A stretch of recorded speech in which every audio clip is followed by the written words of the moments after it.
But a lot of the lodging houses, they almost always had a saloon too. So I don't know if those were counted. The restaurants almost always had a saloon. There were even saloons in the grocery stores, some of the grocery stores. So if you factor those in, maybe there could have been 40. The big thing behind that story is, or the main person behind that story is Bucky O'Neill. Bucky O'Neill, whose statue over here in the square we revere. And he was actually before... he was our mayor. He was the mayor at the time. Yeah. But when he heard about the Spanish-American War, Bucky had glory on his mind. He was kind of a grandiose guy. He was one of those guys that luck seemed to follow him. Everything turned to gold almost. And he had some failures. He ran for some offices that he didn't win, but he won when he was sheriff. His campaign slogan was, "Let me give it a shot." That was, something like that. Yeah. Let me give it a try, see what happens. And they elected him. But Bucky was the main, he was actually the first enlistee, I guess is the word for it, of Teddy's Rough Riders. And but Bucky was, he was a partier, and his favorite place was the Palace. He got his name Bucky, most people know that story. When Pharaoh, you would buck the tiger. You would try to beat the whole thing was beating the dealer. You're bucking the tiger. It was a card game term. And they had a tiger on the back of the cars there. So if he was really to risk it all, sometimes they called that bucking the tiger. He became Bucky. He actually earned that nickname at Phoenix in the Phoenix saloons, but all his friends called him Bucky. And his favorite place was the Palace. He was known as a drinker. When he ran for sheriff, one of the bad-mouth campaigns on him was that he was a drunk. His face was always red, and why would you trust a guy like this? So he didn't hide it. So if they did not visit Whiskey Row saloons, it would be amazing. So knowing the character. We can be confident that they visited the Whiskey Row saloons. And it's almost certainly. And then the story is they all, by the time they got on the train with their horses, it must have been a rather merry crowd. I imagine so. But did this wherever Bucky went, there was activity. There was a fun time. And of course, by the time they got to Texas and then to Florida, the horses did not make it to Cuba. Right. And then Bucky wound up getting killed. And Bucky, and the story, there's a story where he was standing up leading his troops. He wanted to show, be a model, a role model, demonstrate courage. That he was walking around and he said something. There's not a Spanish bullet made. Something that's legend, but I actually came across where his wife Pauline got a letter that he said, "There's not a bullet made that can kill me." And within minutes, he turned and it went right through his mouth. I think that's the true story. Yeah, how he got killed on San Juan Hill. Below San Juan Hill. Well, another of the legends around here, you've already referred to it, Doc Holliday and the Wyatts, Wyatt Earp and so forth. Might as well call them the Wyatts. The Wyatts, the brothers, yeah. That they were here. They were. The one thing that probably should be I want to emphasize that the Cabinet Saloon is really the original Palace, and if they went into a bar, most likely they would have gone into the Cabinet. When Doc Holliday got here, being the gambler, the Cabinet was the gambling center of the entire Arizona. So almost certainly Doc would have gone to the Cabinet, probably got his big score, his $10,000 big win, probably at the Cabinet. The Palace that's named the Palace wasn't here yet, so you can't say he was at the Palace, and it wouldn't have mattered anyway because the Palace was situated. That was when the Palace was over on the Earps preceded the what became known as the Palace, and people probably know that of all the Earps, it was Virgil who had the most time connection, here, most connection, here, the biggest connection, and so Virgil, I don't know if he was a big drinker or not, but there's one story. He actually began, his law career kind of took off here. There was a bar down from here, the Palace, in between Goodwin and where we are right now, the Palace. It was called the Jackson and Tompkins. And a man named Colonel McCall, who became a Prescottonian, he was a well-known soldier, but he retired here. Well, a man came in there. His name was Tallis, but I think his real name was Wilson. He used a different name. Vaughn was another name, but apparently this man came into the Jackson and Tompkins, saw McCall, and realized that McCall, who came from Texas, would have known that this man was a murderer. He goes out and finds the Marshal Standifer, tells him what happened. Virgil Earp is standing by, and they form a posse real quick. They come in and they try to arrest Wilson, but Wilson drew his gun at some point. Apparently right before that, one of his guys had shot at a dog, and he thought that's what it was.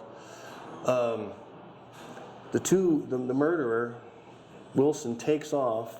This is actually where Murray goes out and finds Standifer and Virgil Earp. They form a posse. McCall joins them. They start to chase. Well, these two guys, the murderer and his partner, they only go up as far as, I think it was on Granite Street. They only went up and then they stopped. Standifer and his posse go right by him, and the murderer goes, "Don't run over me, you son of a beep." And Virgil's following with his rifle, his Winchester. He's coming by foot, so he's just coming along. These are the guys that ride the horses. They realize these are the murderers. They turn around. They order them to give up, surrender. They won't, and apparently Virgil poured some buckshot into him, and he was just mutilated. He was just cut it bad. That was Virgil's law enforcement career kind of started here in Prescott. Wyatt came later, didn't stay very long. It's true. So Virgil is the one who developed his law enforcement reputation. Kind of right here. Here, by being part of that posse. By the time Wyatt got here, what was funny was, or interesting, is that Wyatt had dealings with this murderer somewhere in Dodge City before. Went to arrest him for, or to get payment. There was some kind of payment he was laid on him. So Wyatt, just to show you how small the West could have, was. But Wyatt was, stayed here. Virgil had a sawmill up on Thumb Butte, and Virgil had a sawmill on Thumb Butte. Thumb Butte, right? Okay. And another interesting thing is over on Goldwater store over here, there's apparently still a non-payment statement that Virgil still owes the Goldwater store $300 some. He still hasn't paid it to this day, but it's still in the books. Right. Well, another great story about Whiskey Row is the bar in the Palace being carried across the street when the Great Fire of 1900 was coming up the block. What have you learned about that?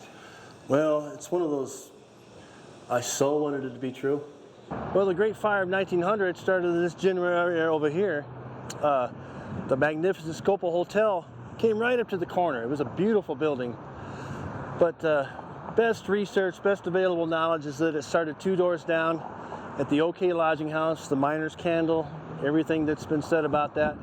I have it falling onto a bed and then lighting up after some miners went down to the Scopel bar over here to elongate their night, let their night go a little bit longer.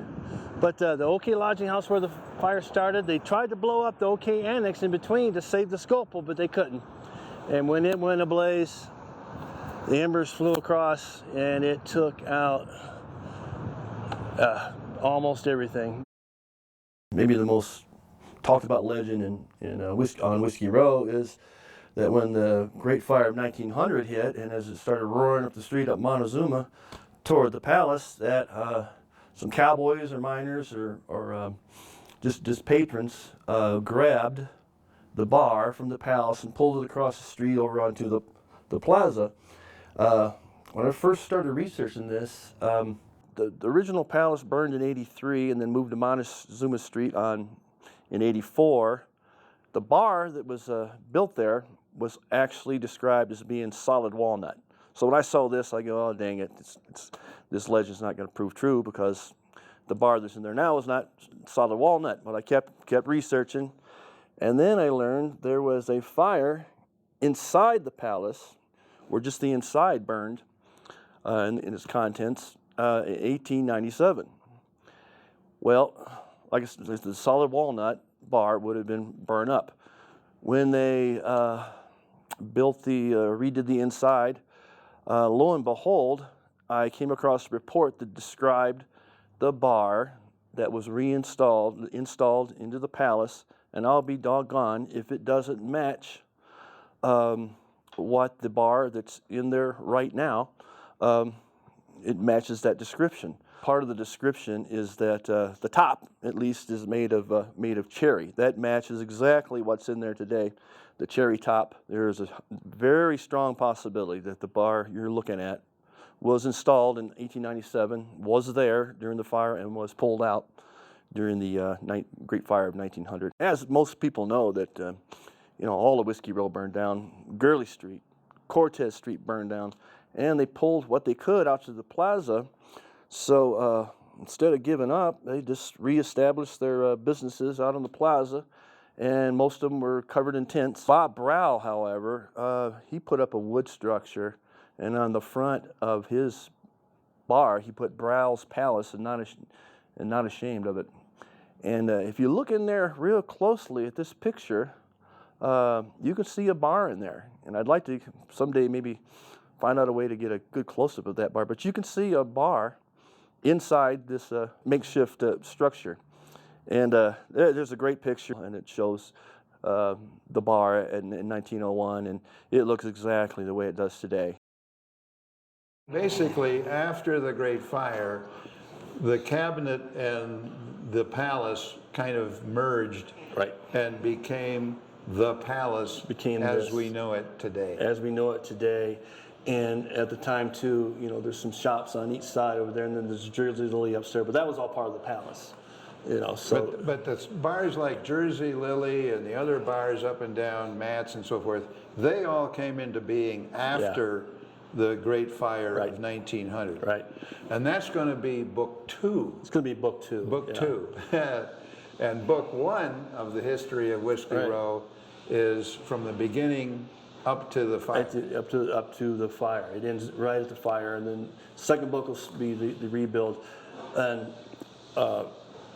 much credit has to go to the current proprietor of the palace, Dave Mickelson, who, of any place on Whiskey Row, even in the West, that you get the feeling of stepping back in time and you feel history.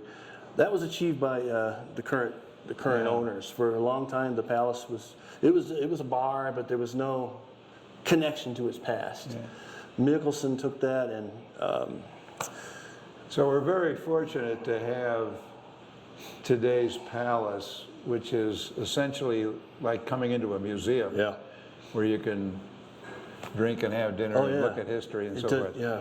Well, I think we're come in and have a Coke. Yeah. Just to be, Speaking of Cokes, Brad, Courtney, thank you so much for what you're doing, and our experiences here and in other locations on Whiskey Row will be enriched, and we will be able to tell all of our visitors who come to Prescott a little more of the stories of Whiskey Row.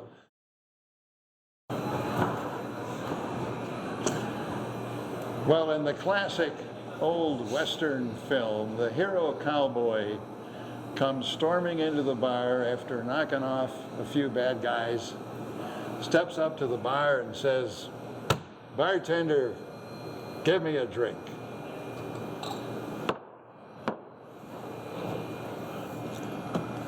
And this is not tea. This is great. Here we go. But here is to the success of your book, The History of Whiskey Row and the Palace Saloon.